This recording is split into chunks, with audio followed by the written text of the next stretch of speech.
Good afternoon, everyone, and welcome. My name is Sandra Biskupski-Mujanovic, and I'm very pleased to moderate today's Women, Peace and Security Network Canada event, NATO, the North Atlantic Treaty Organization, and the Women, Peace and Security Agenda. I want to share that this panel will be recorded and put up on the WPSNC website, but we'll stop recording before the Q&A begins. Excuse me. Beyond moderating, I will also share a brief perspective on the topic from my own work. So to introduce myself, I'm currently a postdoc at the University of Toronto's Occupational Science Department, working on well-being among military and public safety personnel. Previously, I was a postdoc at the University of Waterloo's Political Science Department, where I conducted research on men in the Canadian Armed Forces and their perspectives on gender equality and culture change initiatives. My PhD research was on women's experiences in the CAF and while deployed on UN peacekeeping operations, and I also spent 2 years on the WPSNC steering committee. I want to acknowledge that today's event is taking place on the International Day of Multilateralism and Diplomacy for Peace, which makes this discussion especially timely. This day invites us to reflect on how international institutions can contribute to peace cooperation and security, and also how they must be critically examined, improved, and held accountable. The Women, Peace and Security Agenda, established through UN Security Council Resolution 1325 and subsequent resolutions, has now been with us for 25 years. It's become one of the most significant global normative frameworks for understanding the relationship between gender, conflict, peacebuilding, and security. And at its core, the agenda calls for women's meaningful participation in peace and security decision-making, the prevention of violence, the protection of rights, and gender-responsive recovery and reconstruction. At the same time, we're living in a rapidly changing global security environment, marked by ongoing interstate wars, occupation, rising authoritarianism, militarization, hybrid threats, including cyber insecurity, climate-related instability, and deep geopolitical polarization. In this context, institutions such as NATO have become increasingly central to addressing debates about international security. And NATO is both a military alliance and a political actor. Over the last 2 decades, it's also embraced the WPS agenda through policy frameworks, strategic commitments, advisory structures, and operational guidance. Supporters argue that this reflects progress, that gender perspectives are being integrated into defense and security institutions that wield real power. Critics, however, raise equally important questions. Can military alliances meaningfully advance feminist peace principles? Does institutional adoption risk depoliticizing WPS? And are women included as agents of transformation or instrumentally as tools of operational effectiveness? And whose security is prioritized in these frameworks? And these are precisely some of the tensions and questions we hope to explore today. Our goal is not to arrive at a single position, but to create space for thoughtful, evidence-based, and respectful dialogue across different perspectives.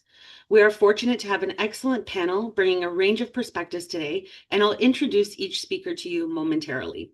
But before I do, I want to speak for a few minutes about some of my own research background with women in the Canadian Armed Forces, and to argue that if NATO member states are serious about the WPS agenda, then WPS cannot remain something that is only projected outward into conflict zones, peace operations, or foreign policy spaces. It must also be applied inward to the lived realities of service women within NATO militaries themselves. And shortly, I'll put some citations in the chat for anyone interested in reading more. But my perspective is grounded in a pragmatic framing that NATO, along with national militaries, exist, and that embedding WPS into them can bring about important change.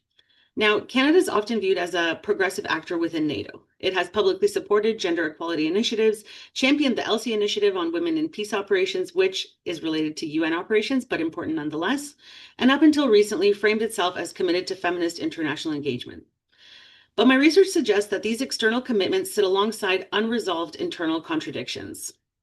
In some of my own research, based on 40 qualitative interviews with women serving in or retired from the Canadian Armed Forces, I examine how women navigate belonging, exclusion, and identity in an institution historically steeped by masculine ideals of soldiering.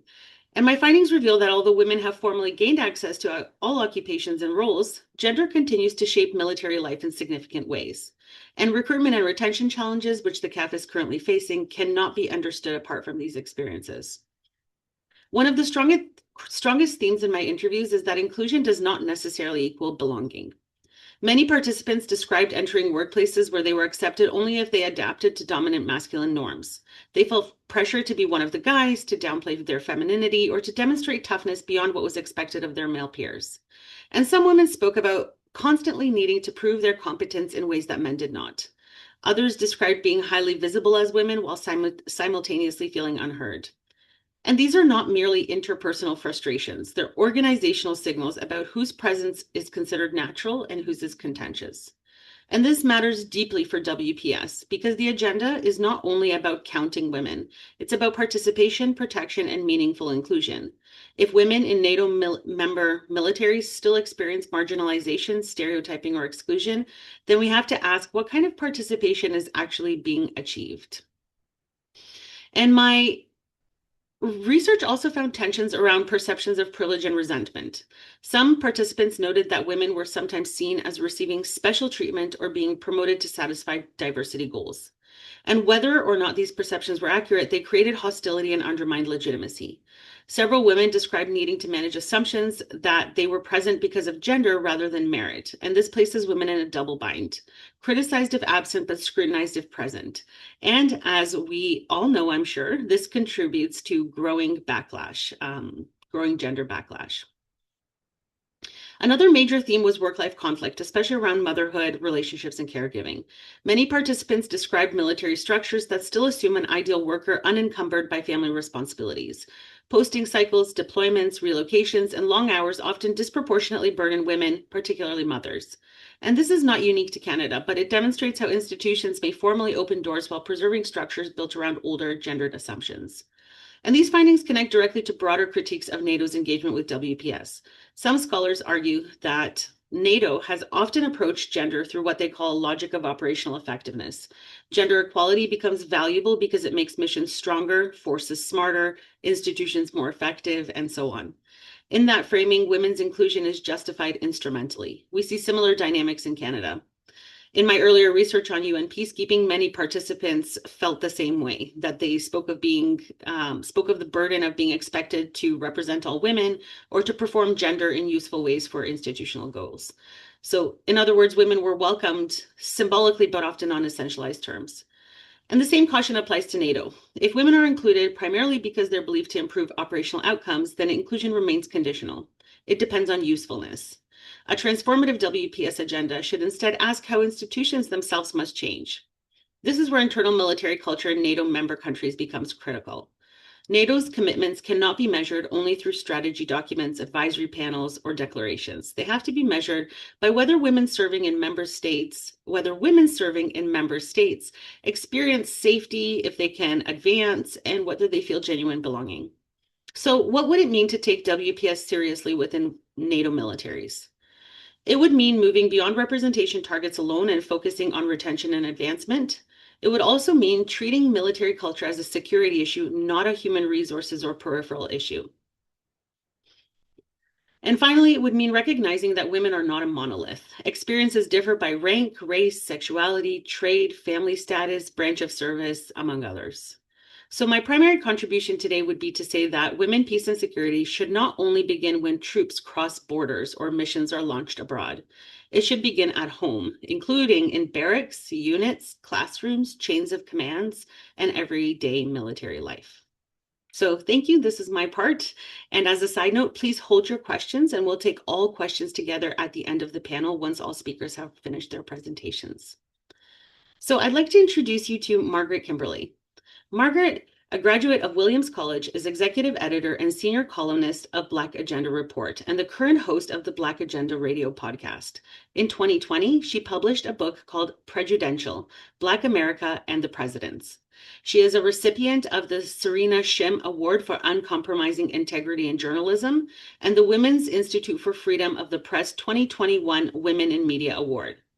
Kimberley is also a board member of Consortium News and has participated in international delegations to Nicaragua, China, Egypt, and Venezuela, contributed to numerous anthologies, and appeared in national and international media. Off to you, Margaret. Thank you. Thank you so much, Sandra. And thank you all for joining us. And I want to thank Tamara in particular for inviting me, excuse me, for inviting me to share my views on NATO and on women in NATO. Um, It's clear to me that we come from some very different political orientations. I am one who is, I believe the term anti-imperialist is the best description of my points of view about foreign policy. Um, and as a USian, that puts me at the center of NATO. NATO is a US construct after all. But I think, at least I hope, we're unified in wanting a more peaceful world. And I think that that makes NATO very problematic, to say the least. Excuse me. And I also want to touch on the issue of women in the military. I'm sure we all want women to be able to achieve whatever they want in life, but there are some contradictions there in wanting that for women and also seeing the reality of military actions by the US and its partners, meaning the NATO nations. NATO is generally viewed as being positive. I think most people here in the US see it as being positive, while I do not.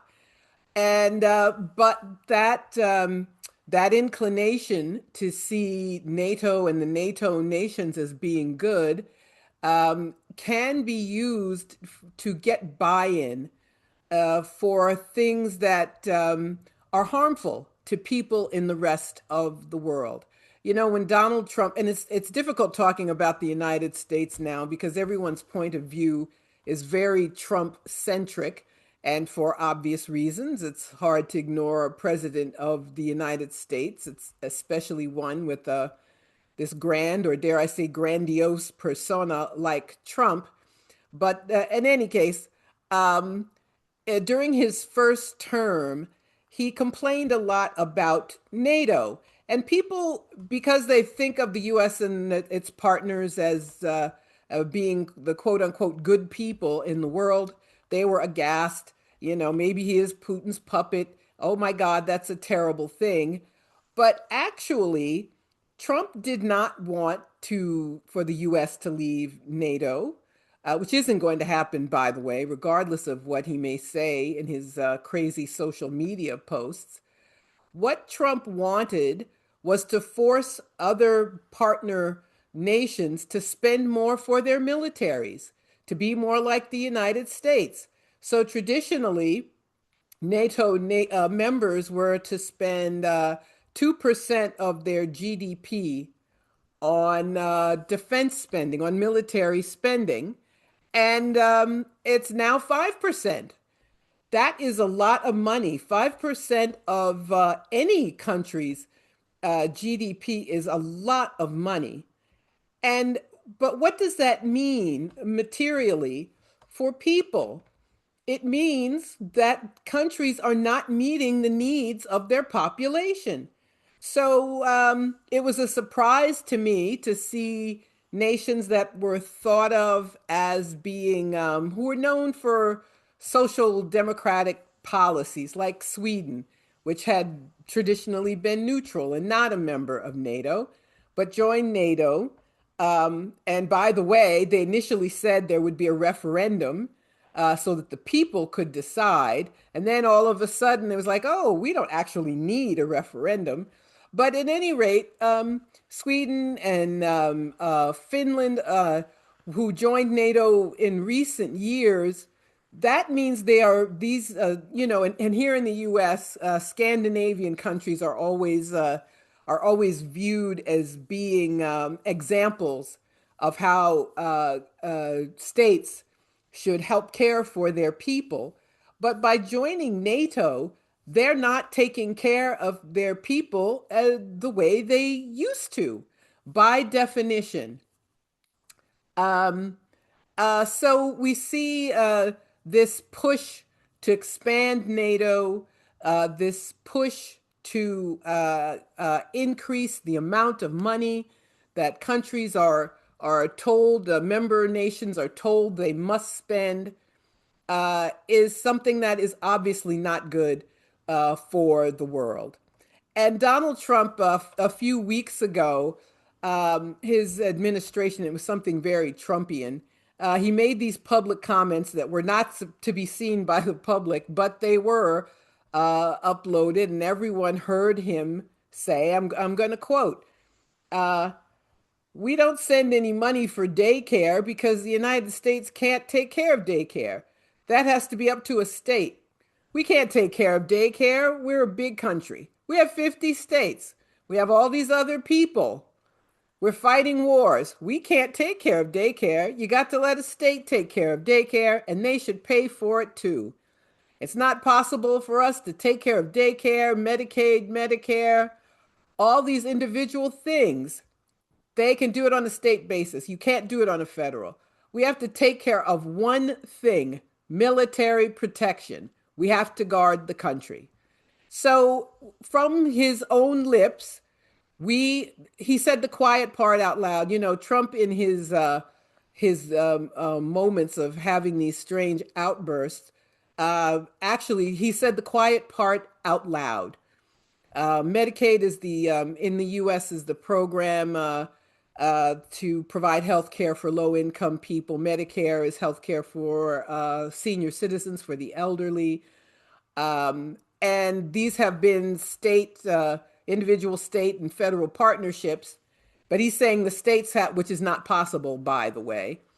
And so this is an issue. It's not uh, about NATO per se, but it's about military spending. And what does that mean for women? If you have a president who says helping take care of children, something which even at this late date in history has still something that women deal with more than men. What does it say that he blatantly tells people we can't help you with that? So that is a problem.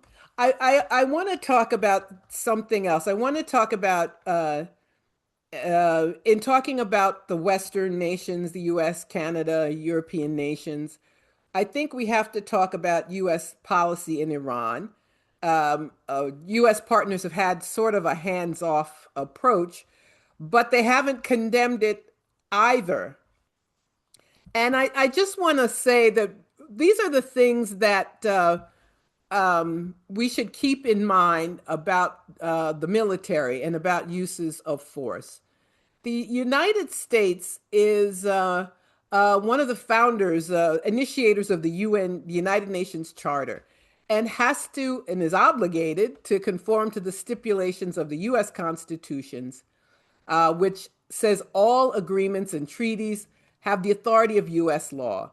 And the U.S. is supposed to abide by its principles and guidelines.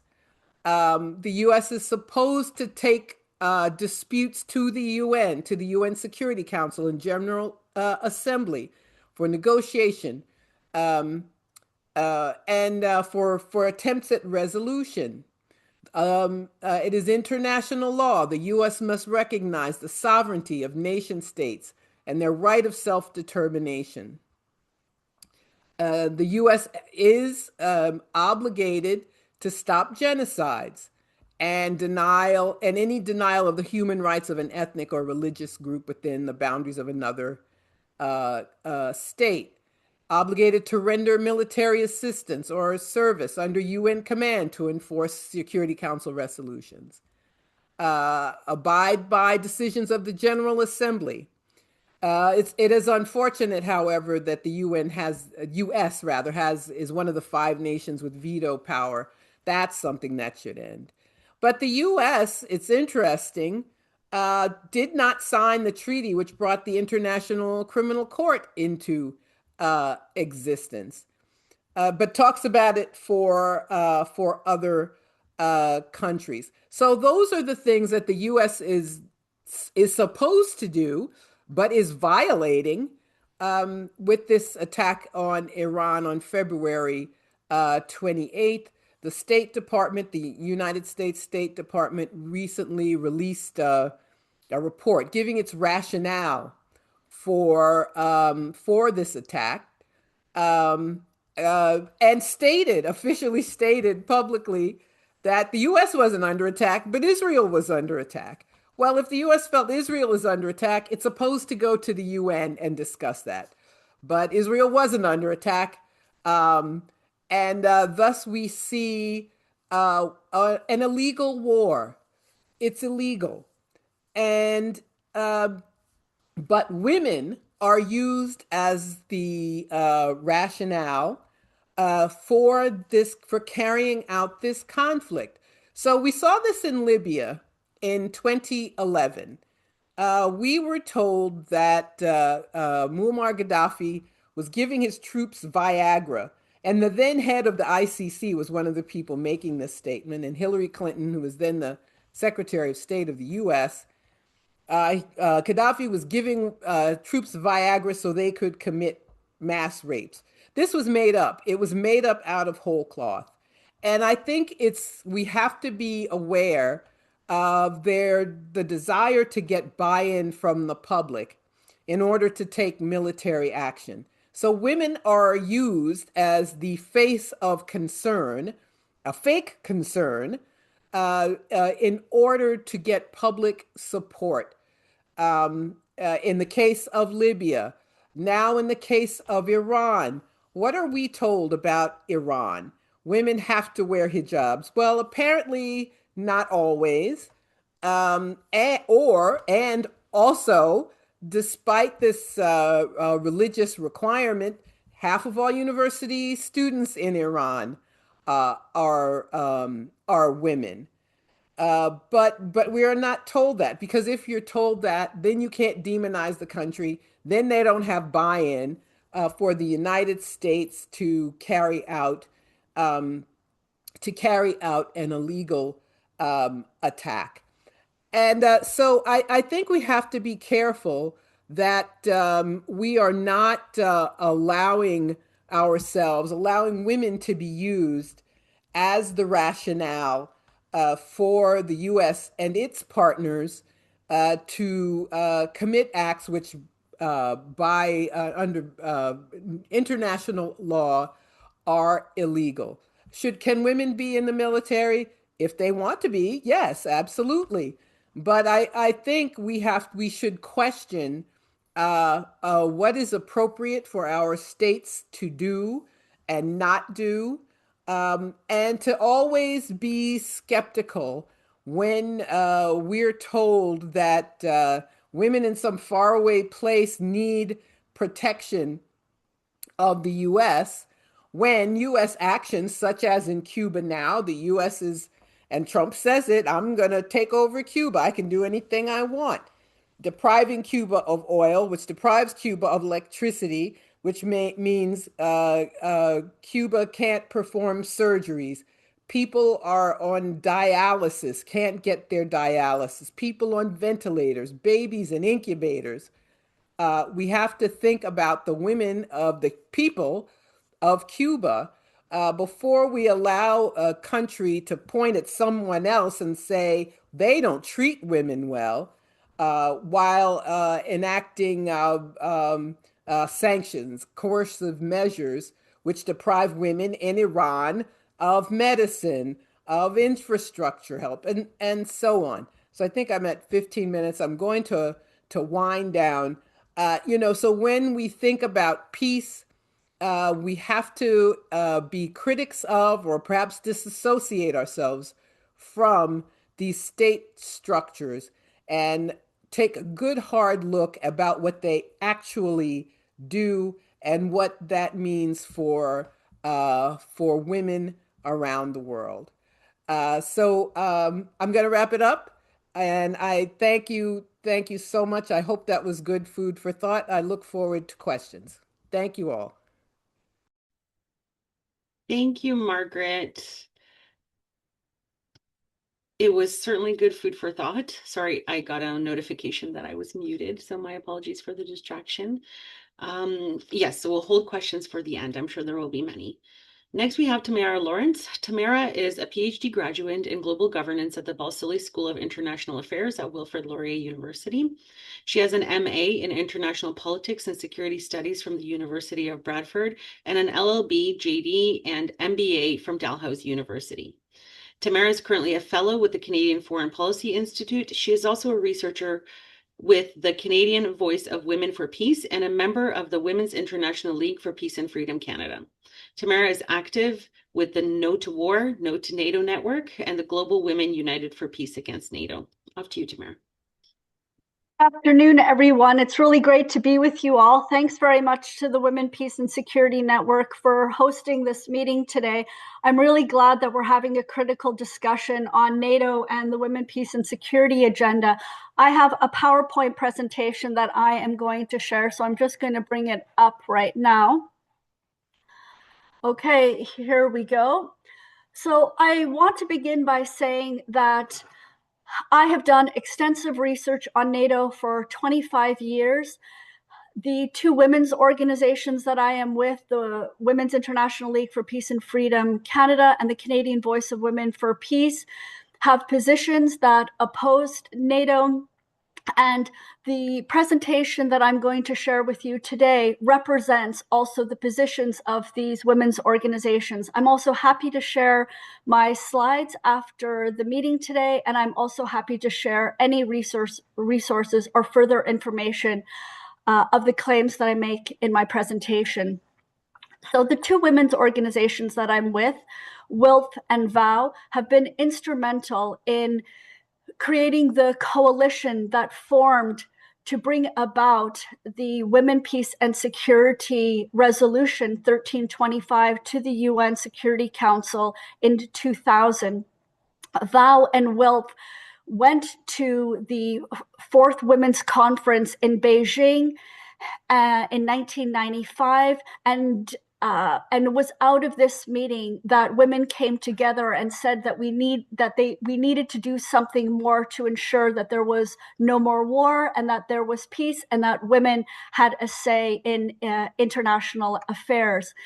And so ever since, the Women's International League for Peace and Freedom has had a program called Peace Women that has monitored the implementation of the Women, Peace and Security agenda. And our conception of what women, peace, and security means is really in line with the report that came out last September from the United Nations Secretary General on Women, Peace, and Security. And in that report, it emphasizes that women peace builders, including our organizations VOW and WILP, our universal message to governments and armed actors is unequivocal: end the wars, respect international law, and disarm. And in this report, I encourage everyone to read it. It also talks many times about cutting military spending to invest in sustainable development and human security. And it talks about a demilitarized approach to participation, conflict prevention, protection, and relief and recovery, the pillars of women, peace, and security. But this is very much counter to the way that NATO conceives of women, peace, and security. So 2 years ago, NATO came out with a policy statement on WPS. Article 1 says that NATO, through its policy, claims to defend individual liberty, human rights, democracy, and the rule. Well, in my presentation, I will show that this is not the case. Article 24 of this WPS policy by NATO says that what it means is increasing the participation of women in NATO-led combat-ready forces. Article 25 says that it is consistent with NATO's warfighting capstone concept, and that the policy is integrating gender perspectives in NATO's military operations for operational effectiveness. Well, this does not align with how women at the United Nations portray the women, peace, and security agenda. So there is this there is this tension and contradiction. Now, I'd like to go back and give a little bit of history about NATO expansion in the post-Cold War period, because it helps to explain a lot about what is driving NATO, what is going on behind the scenes. So the Cold War ended in 1991, the Soviet Union collapsed, the Soviet-led Warsaw Pact disbanded, and military spending dropped. And there were global calls, including from our women's organizations, for a peace dividend to invest in human security.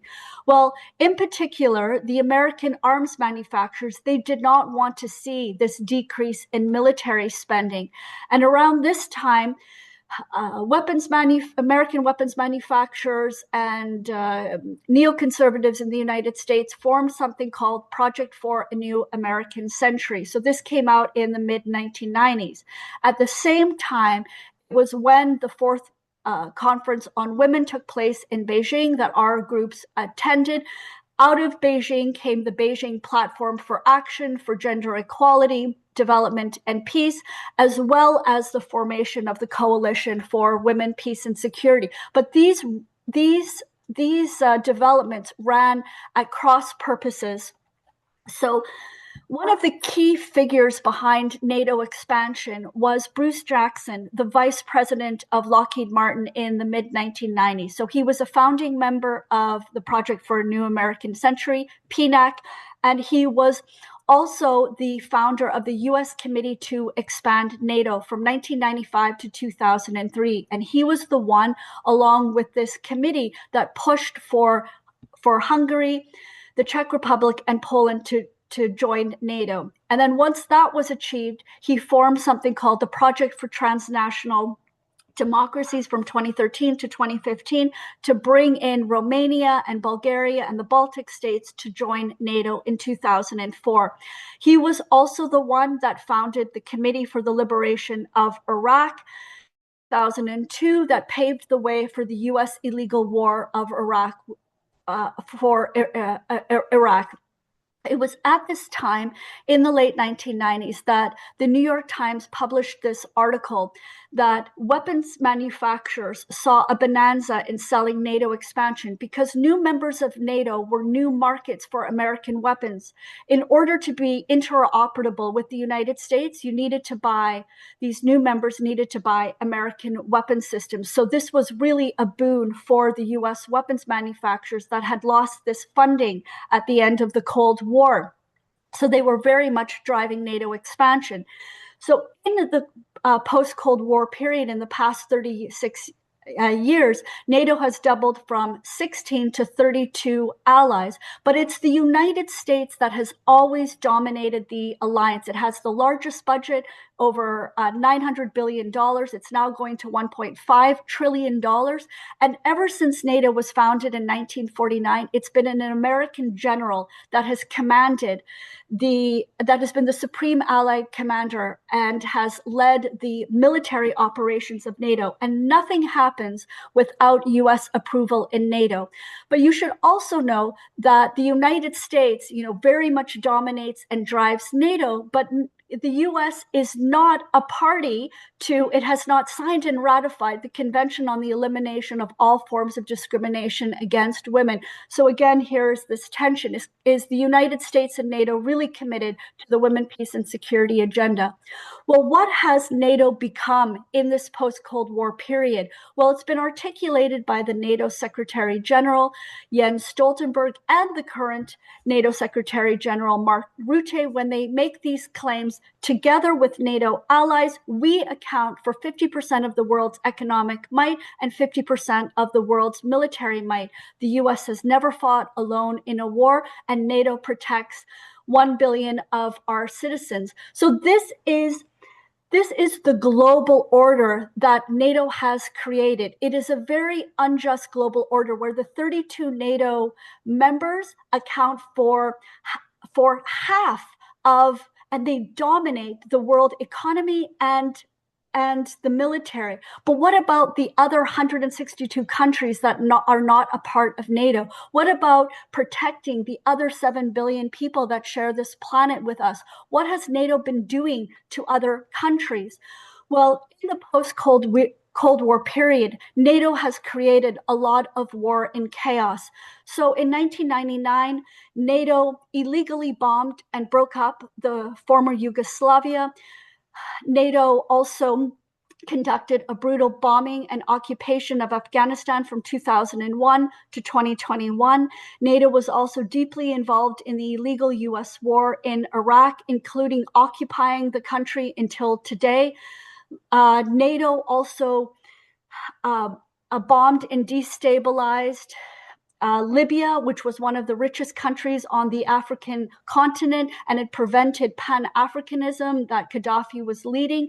NATO also very much provoked the proxy war in Ukraine from 2014, and NATO has supplied the weapons to Israel for this genocide in Gaza. And in all of these conflicts, NATO and the United States uses a similar playbook: arming rebels, demonizing and assassinating leaders, dividing communities, manipulating media, manufacturing atrocities, ignoring peace proposals, enacting punishing sanctions against the people, and devastating communities. This is not women, peace, and security, and there has been no accountability under international law.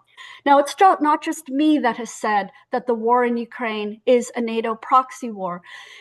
In November of 2024, the former conservative British leader, Boris Johnson, said in a Telegraph interview that we're morally responsible for the Ukrainian predicament. We helped create this nightmare. Let's face it, we're waging a proxy war. President Trump, Keith Kellogg, Marco Rubio, J.D. Vance, and conservative MP Tom Schneer have also said that the war in Ukraine is a NATO proxy war. Now, I don't have time in detail to talk about Ukraine, but the war in Ukraine really was driven by NATO expansion, and we can have more of a discussion in the Q&A period, but I want to bring these three resources, important books, to your attention. The first one is War with Russia by Stephen Cohen, that came out in 2019. And he was the preeminent expert on US-Russia relations. And this book by Jacques Baude, Operation Z. Jacques Baude was a senior Swiss military officer who was seconded by NATO to work in Ukraine. And he wrote this book about how it's a NATO proxy war. And Benoit Paré, who was a French military officer as well, who also was on 8 NATO deployments and served in Ukraine for 7 years, published his book last year, What I Saw in Ukraine, and how NATO instigated this war in Ukraine. And it very much is related to NATO expansion. So NATO not only has caused this chaos and war in other countries, but it is also driving up military spending, as Margaret has explained. So this is what it has meant for Canada. In 2014, NATO Canadian military spending was $20 billion. And in the past 10 years, it has more than doubled to $44 billion. Canada has just announced that we have reached the 2% target of about $62 billion to reach that NATO target. And the Parliamentary Budget Officer has said that we are going to go very soon to $81 billion. And then we are also committed now to 5% of GDP for the NATO target, and which will be $150 billion a year on the military. So last year at the Hague Summit, the NATO meeting in the Netherlands, Carney said that we are going to be increasing military spending to $150 billion a year in the next 9 years. And this is to rebuild, rearm, and invest in the Canadian Armed Forces. To meet NATO capability requirements, we're also going to increase domestic weapons production. We're going to double arms exports, but really we need to question here, do other countries really need, Canadian weapons? And we're also going to recruit more soldiers. Well, this has a cost, as Margaret also said. Increasing military spending means cuts to other federal services, and we've already seen that. So we're seeing massive cuts to Agriculture Canada, Crown and Indigenous Relations, Environment and Climate Change, Fisheries and Oceans, Global Affairs, Health Canada, Heritage Canada, Natural Resources. And all of this is going to have an adverse impact on women, children, the environment, and the climate. Now, who is benefiting from all of this increase to military spending and to defense procurement? Well, it's certainly the weapons manufacturers, as well as the NATO-aligned think tanks, like the NATO Association of Canada and CADC, CJAI, the CDA Institute, among others that are funded by weapons manufacturers that support NATO and that support an increase to military spending. So these are the sponsors and donors of the NATO Association of Canada that has its headquarters in Toronto.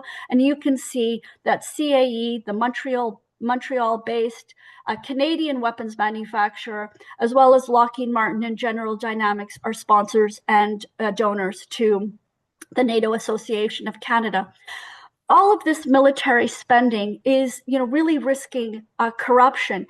So this month, in a publication from Europe called La Lettre, there was an in-depth article about the corruption scandals from the NATO procurement agency that is based in Luxembourg, and it's headed by a former American Pentagon official. And these contracts involved contracts for ammunition and for fuel. And what has been revealed is that there's been kickbacks and bribery, fraud, abuse, and waste in these NATO contracts. So with this increase in military spending that we're going to see in Canada, there's a real risk for greater corruption. There's also a risk for global conflict. What are we doing with all of this military spending? Well, in an interview with Sky News just 2 weeks ago, the head of the Canadian Armed Forces, General Jenny Kerrigan, which is also the Chief of Defense Staff, said in an interview that Canada is preparing for large-scale conventional war. And this has also been articulated by other defense officials from the UK, from France, from Germany, from Denmark, from Belgium. So this is really very concerning. And NATO has said in several statements, as well as their strategic concept, that the threats to NATO are Russia, China, Iran, and North Korea. And this is kind of what it looks like. I've created this map of how this war is very much underway. So we have in the circle the 32 countries of NATO, the 1 billion people, as Joseph Borrell, the former EU foreign minister, called the garden. And outside the garden, the 162 countries are, this jungle. It's very, racist, neo-colonial language. But the Russia, China, Iran, and North Korea are not under the ambit, are not under the control of NATO and the United States economically. They're sovereign countries, and they're very much under pressure. They're ringed by US NATO military bases, and proxies are being used, Ukraine, Israel, Taiwan, to destabilize these countries and to bring them under Western domination. So this is why we hear that NATO is the most dangerous organization on earth from the Tricontinental Institute, which is a Global South research institute. And I think we really need to hear this critique, because we often don't hear what other countries outside of NATO think about the military alliance. Other Global South voices include the former leader of Bolivia, Evo Morales, who said that NATO needs to be dissolved. And this is why our women's organizations are standing in solidarity with Margaret's organization, Black Alliance for Peace, to oppose NATO. And then just to summarize, the reason why we are opposing NATO is because it's driving military spending, because it's driving weapons production. It's the reason why Canada is not joining the Treaty on the Prohibition of Weapons. Its exercises and operations are causing a lot of harm. It's undermining the United Nations and the real women, peace, and security agenda. And so we have some resources that I'll share in closing, fact sheets in English and French from WILP, NATO as Threat to People and the Planet. This is why we've brought our banner to the climate summits. NATO is a climate criminal, why we think that, why we're opposed to NATO. NATO is a threat to the climate and the environment, and also why we're calling for Canada to get out of NATO because it's militarizing the North, or a fragile oceanic ecosystem. So we don't believe that NATO can be reformed or green. We think it needs to be abolished. And this is why our two women's organizations are part of the global Women United for Peace Against NATO. And this is also, finally, in closing, why we have this parliamentary petition right now to call for Canada to withdraw from NATO and to have a foreign policy based on peace and the United Nations. And so we stand very much with abolishing NATO and building peace with other countries. Thank you very much for your attention. Thank you, Tamara. You've provided us with a lot of information, and I'm sure there will be questions or comments at the end as well. And last but not least, I'd like to introduce you to Kieran McClelland. Kieran is originally from Canada and now based in Ireland. She is a recent Master of Philosophy graduate in International Peace Studies from Trinity College, Dublin, specializing in the Women, Peace and Security agenda. Her research focuses on the implementation of UNSCR 1325 and NATO's WPS policy framework, with an emphasis on bridging the gap between policy and practice in conflict and post-conflict settings. She is a past winner of the NATO WMGIC Countering Disinformation Challenge in the gender-based violence category, and has contributed to youth engagement and child rights initiatives with UNICEF Ireland. Off to you. Thank you so much for organizing this conversation. It's such a privilege to be part of a panel engaging with these questions. I guess to start on a more personal note, my interest in NATO and the Women, Peace and Security agenda didn't begin in theory. It started in practice, actually, through my participation in a NATO field school and simulation program at the end of my undergraduate degree. And that experience gave me an inside look at how NATO operates, the language it uses, the priorities it sets, and the kind of solutions that it tends to privilege. And at the time, I found it fascinating, but also very unsettling, particularly with my male colleagues. And then I moved to Ireland, which is obviously not a part of NATO, and they have military neutrality. And here I started studying feminist approaches to peace and security.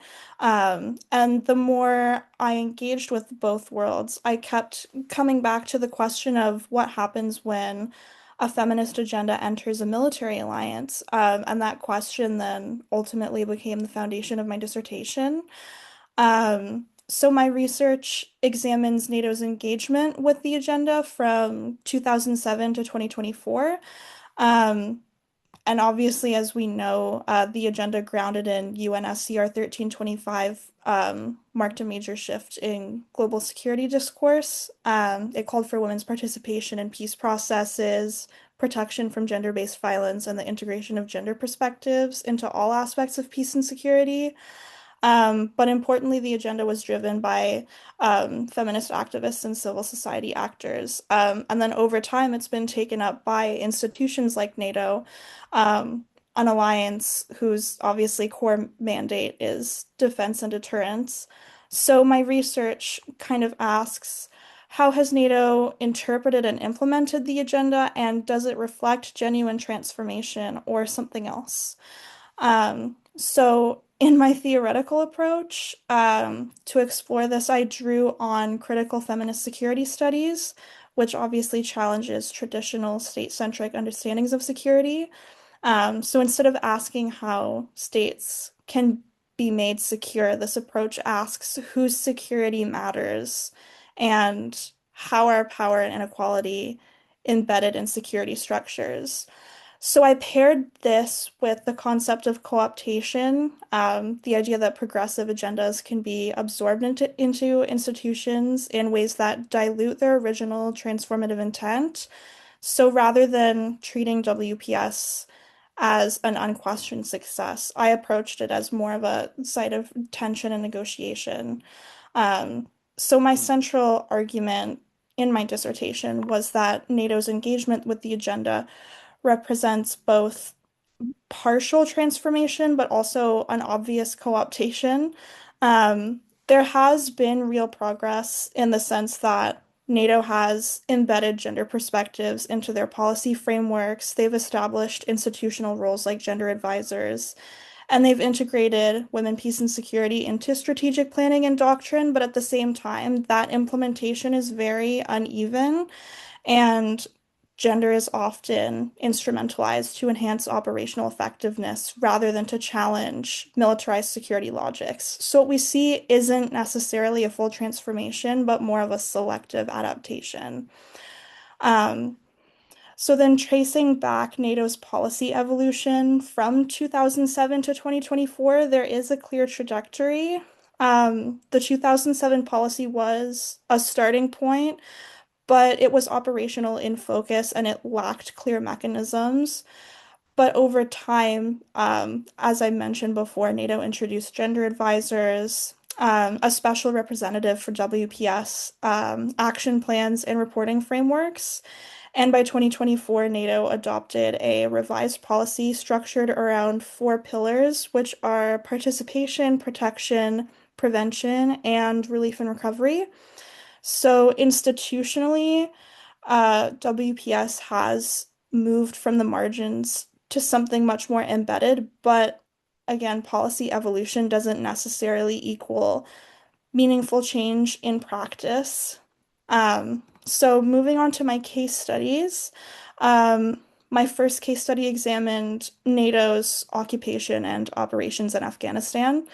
This was the most extensive site of WPS implementation, particularly around the pillars of participation and protection, which are the two that I focused on the most in my research.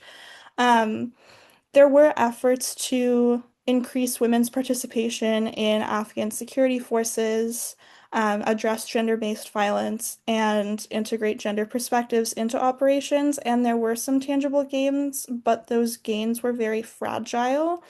Women's participation remained extremely low, and many women faced significant harassment, lack of infrastructure, and very serious security risks. So, crucially, a lot of these gains collapsed after NATO's withdrawal in 2021, which highlights a key issue in my research being that WPS implementation was often externally driven and not sustainably embedded in local structures.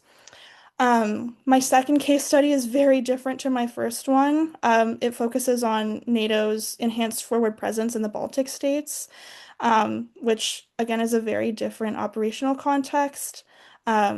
Focuses on deterrence rather than counterinsurgency and no direct engagement with a conflict-affected civilian population.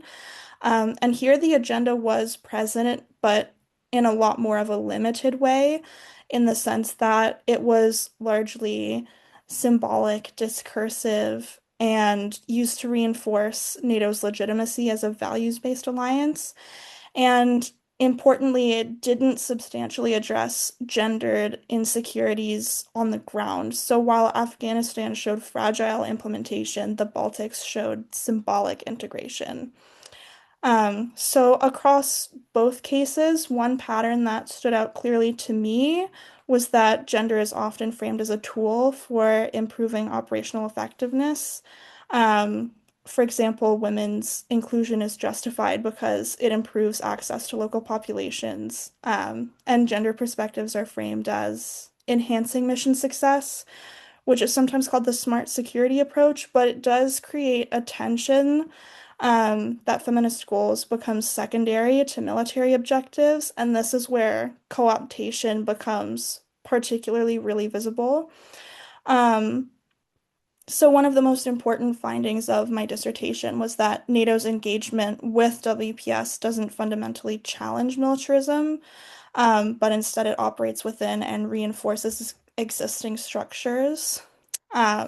So, for example, women are frequently framed as vulnerable populations in need of protection, and NATO is positioned as the protector, which reproduces a familiar dynamic of the protector versus the protected.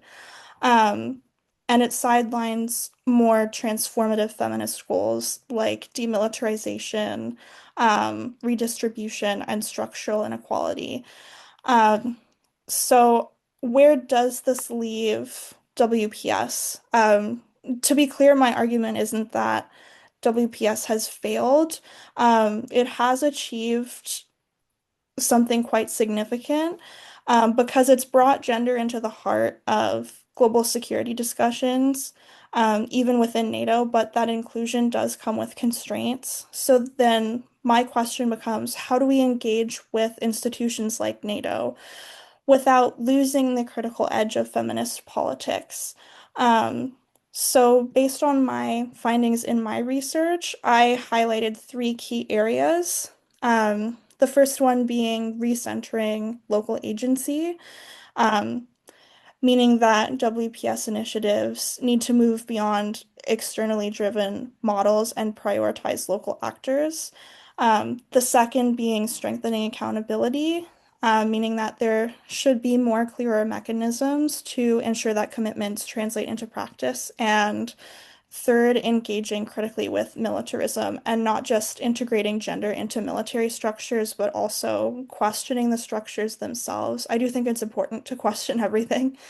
Um, so to conclude, my findings were essentially that NATO's engagement with the agenda does illustrate a broader dynamic in international security, because it shows that feminist ideas can gain visibility within powerful institutions, but also that those institutions reshape those ideas in ways that align with their own priorities and their own narratives.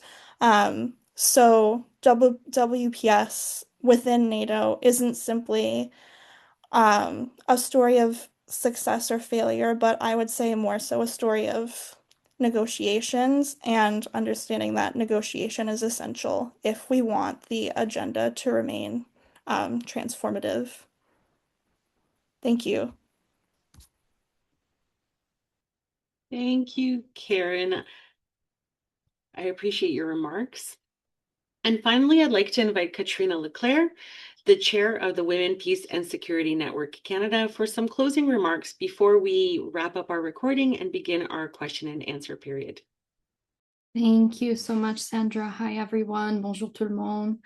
J'ai le plaisir de me joindre à vous du traité 1 dans nos prairies. I have the pleasure of joining you today from Treaty 1 territory in the heart of our prairies. I'd like to start by thanking all of our speakers, thanking Sandra, Tamara, who are both the thought leaders of this project, and very much to our other guests who are joining us and all of you who are joining us for such thoughtful and I think maybe even more importantly, diverse contributions to the conversation around what it means to have a feminist approach to NATO, if that even is possible at all, to see how NATO as an institution could be feminist or see feminism through. I want to take a moment to reflect on something that sits just beneath many of the points that were raised today by various speakers, which is that the women, peace, and security community is not unified. We see it, we've heard it, we experience it, but it's also not a monolithic space. So there's real divergences on strategy and partnerships, on institutions like NATO, and on what it means to advance peace and security in practice. There's always this dissonance between, of course, the idea of policy and the application in practice. At times, these differences can feel uncomfortable, particularly in policy spaces that often prioritize coherence or consensus and want us to speak with a united voice. But I would suggest that this plurality is not a weakness of the WPS agenda or of our community. It's a reflection of its political nature and of the different realities, experiences, and priorities that shape how actors engage within it. And perhaps even more so in the current moment of deep political polarization, where questions of defense, increasing military spending, increasing focus on state security are becoming more central to how WPS is interpreted and operationalized by institutions. I think the conversations here today are even more so important. And the interlinkages that are not new, they're becoming more visible. And in many ways, we are even more so justified to contest them, to explore them, to be able to hold space and dialogue.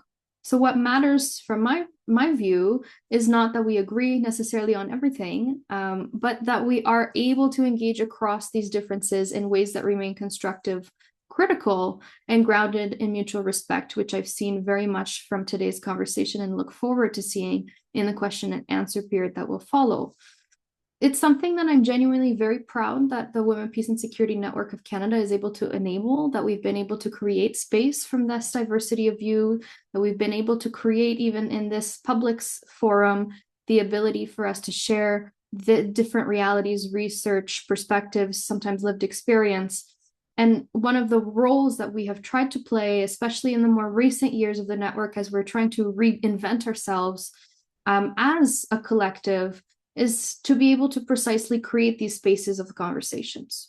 So being able to bring together the perspectives that don't necessarily always align, but to be able to hold that space that allows for this honest exchange without collapsing into polarization, which we're witnessing at the political level across our own country and across the continent, across the world. If the WPS agenda is to remain meaningful, which we've heard in many ways by the different speakers today, it needs to be able to hold complexity. It needs to be able to make room for critique, which we have witnessed today, and I think the speakers have done so brilliantly, including in its own institutionalization. What does it mean to put something from policy to practice? And where are these gaps that we're identifying, and how can we truly put the feminist principles into practice when we're looking at women, peace, and security as a policy-making tool? And we have to remain open to being shaped by those who engage within it in different positions.